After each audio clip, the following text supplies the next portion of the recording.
Bonsoir tout le monde. Toujours dans le cadre de la formation des chaînes de montagnes récentes et leur relation avec la tectonique de plaques, on va traiter dans la troisième partie les chaînes d'obduction. L'obduction est le chevauchement, c'est-à-dire le recouvrement d'une plaque continentale moins dense par une plaque océanique plus dense lors de leur affrontement. Ce phénomène entraîne la formation de chaînes de montagneuses appelées chaînes d'obduction. Voilà ces chaînes d'obduction.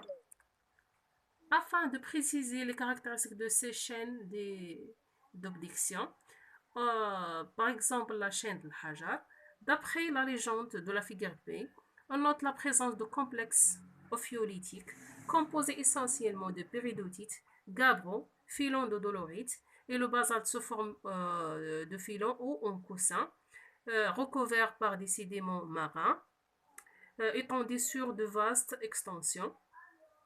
On note aussi la présence de sédiments continentaux et de sédiments marins comme la radiolarite. Aussi, ces zones sont présentées par des structures tectoniques telles que les plis, les failles, le chevauchement et les nappes de charriage. Voilà, les nappes de charriage. Chaque nappe de charriage est un ensemble de couches géologiques qui sont déplacées sur une grande distance. Aussi, les chaînes d'obduction connaissent toujours la fermeture d'un ancien océan.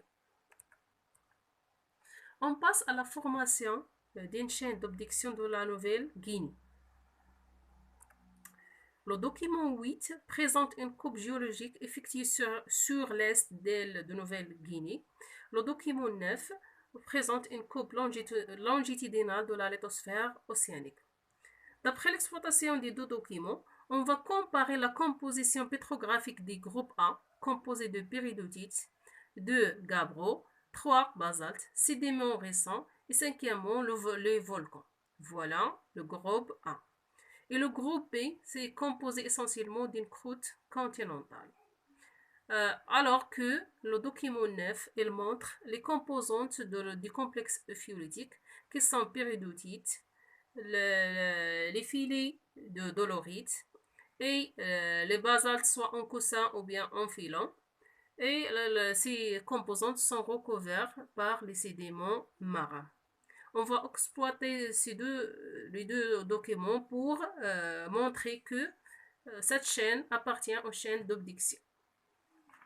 On remarque une ressemblance entre les roches des groupes A et celles de la lithosphère océanique qui compose le complexe ophiolitique représenté sur le document 9.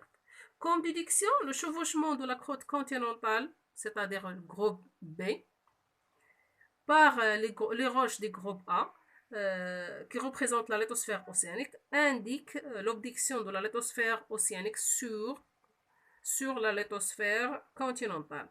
Ainsi, la chaîne étudiée est une chaîne d'obduction.